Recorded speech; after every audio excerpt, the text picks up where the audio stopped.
Agencies are bad. I think that agencies are I don't think they often have an owner or the person who's selling, essentially, I think is very willing to go along with people's dreams, because nobody wants to crush somebody's dream, Yeah. do they? You never want to turn around to somebody and say, you know what, your business, you're saying that it's going to do 10 million quid next year, but actually there's 20 people searching for it per month. Like, it's not going to happen. So I think the trouble is that other agencies and salespeople will take that dream and go, yeah, we can deliver that for you, and try and drag them through it. But in the process, they're trying to change the business model and trying to do the right thing in some ways, but actually they're getting it wrong because they're mis-selling them, basically.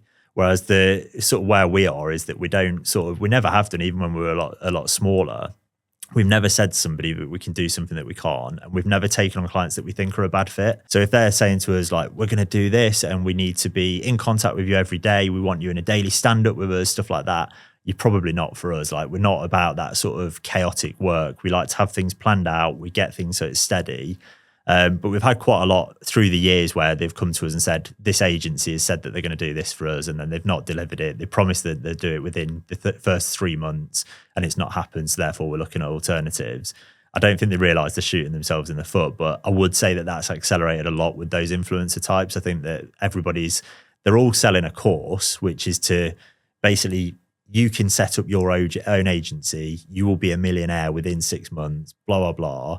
And it's the same thing that you have in property. You have it in all sorts of realms where it's selling the dream to people that are sort of gullible, if like I'm brutal about it.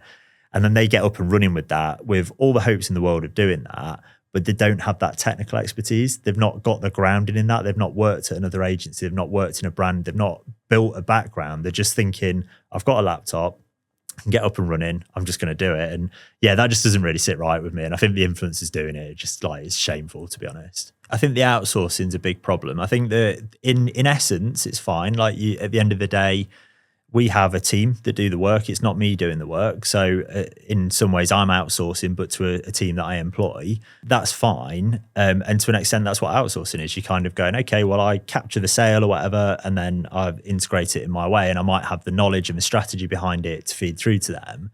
I think the problem comes when people don't realize that they don't have any clue about what they're doing. So actually they're going, yeah, we'll do SEO and we'll do it for X amount per month. And then all I'm going to do is get that deal in, and then I'm going to move it over to an outsourced sort of person, and then hope that they know what they're doing. And a lot of the time they don't. And then actually a lot of the time they need a lot of like hand-holding and stuff like that.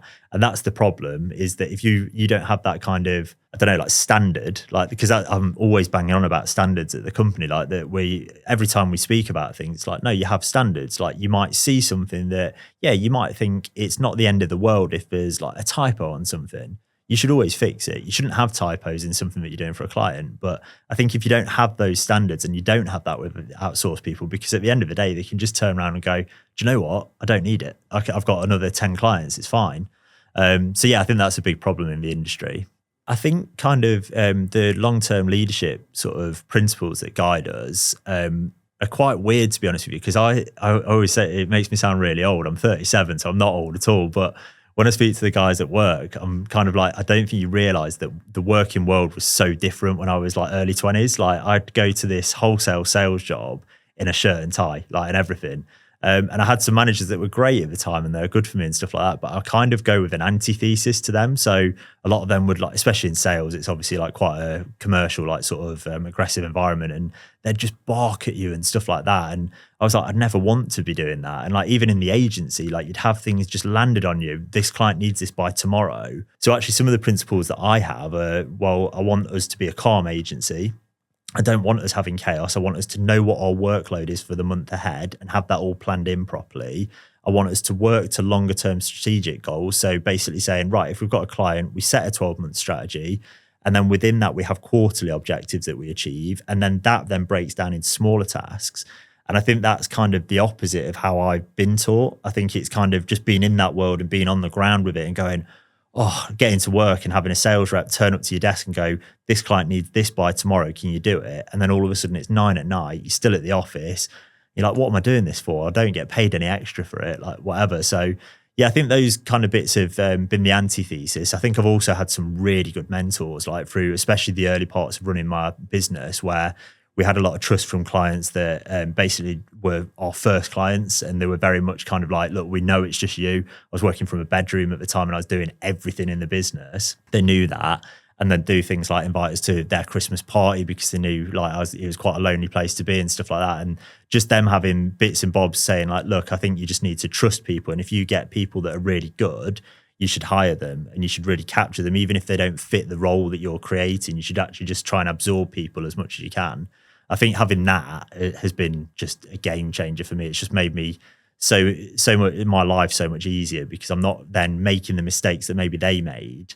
I'm just getting the fast lane to it, which is just a really good thing. And I think that's a big thing as an entrepreneur in general, whether you run like a bakery or an agency or anything. I think if you can just be a sponge for people and just go, do you know what? This person's done well out of life. They are a nice person at the same time. They're not a dick. Then perfect. Absorb everything that they'll tell you. Whereas you'll meet some people that maybe have done really well in life, but they just don't operate in the way that you would want to operate.